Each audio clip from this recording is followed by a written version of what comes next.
Watching TV with good sound is certainly a pleasurable experience. Usually, a TV has basic sound, so we get speakers of various different configurations to hit that sweet spot to bring entertainment to life. On that note, today we are looking at a soundbar from BlitzWolf, currently on Amazon for $89.99, which makes it a budget-friendly option. How does it perform? Let's have a look.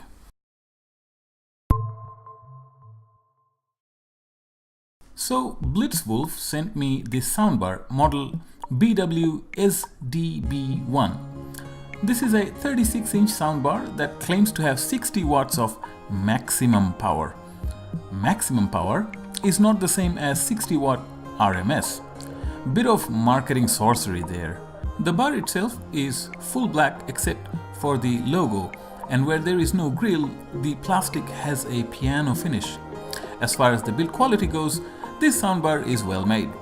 There is a remote and they include the battery out of the box. The buttons felt a bit squishy, but the remote worked just fine. At the back, we have a lot of different connectivity options. The SDB1 is ready to handle most mainstream connectivity. I have used it with Bluetooth as well, and it works flawlessly without any perceivable lag. And this applies to both phone and TV. Issue that I faced, and many others will too, is that with optical or Bluetooth connectivity, my TV would not control the volume. So we have to use the speaker's remote to control the volume. This is not the fault of the soundbar. When connected via the phone can control the sound just fine, but it's a point you may want to be aware of. There is of course HDMI input.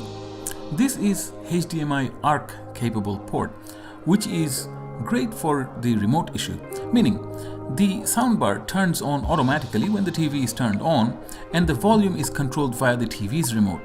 Granted that your TV does support this feature. My TV does. Fantastic. There is an important thing to note here. The soundbar only supports PCM mode, so do check that your TV does support it. Now let's talk about that all-important sound. BlitzWolf is advertising the SDB1 with 4 speakers and 2 tweeters along with 2 passive resonators. As mentioned earlier, they say the speaker has maximum power output of 60 watts. First thing first, comparing watt for watt. Onyx Studio 3 I reviewed earlier had 60 watts as well, but that was true 60 watts and had far superior power delivery. There is not much in the way of contest between the two. However, the SDB1 is less than half the price as well. Here is what I have to say about the sound. The treble is nice and crisp. The front-facing speakers do a good enough job.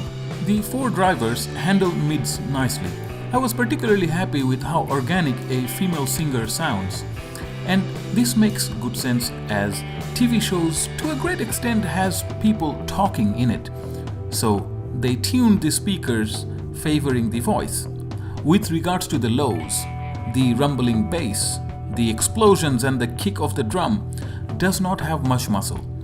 If there is a separate active subwoofer, the two could be married nicely. However, sound is nice and loud with the frequencies it can deliver. With the bass, there is rudimentary presence. Having said that, the power is more than what most TVs have. There is certainly an element of improvement here over the basic sound. The TV I have paired this with is a Samsung KS9500, which has a rated power output of 60 watt RMS. Yes, RMS. And as far as voice and so forth is concerned, it is perceivably louder. However, compared to the TV's speaker, the soundbar has slightly better sound. Not louder, just marginally better sounding. Simply because the TV has very little bass, whereas the soundbar has some bass. Not nearly enough, but more than what the TV had to offer. In conclusion, if someone is looking for a soundbar that does not cost a lot and will improve upon what the TV has to offer, this can be good. Also, this can be used as a speaker for your phone, for listening to Spotify, etc. there is enough connectivity options to look after most kind of household product. On a side note, in the process of reviewing the soundbar, I exchanged a few emails with the manufacturer, and they appear to be eager to establish a good reputation. They made an effort to build rapport with me. Whether they look after people in general, how their products hold up, can be looked up in the feedbacks provided by people. I'll leave a link in the description. Well, that's the end of the review. Hope you have enjoyed it. Please do subscribe and stay updated with our latest upcoming videos and reviews and giveaways. Hope to see you in the next one. Bye for now.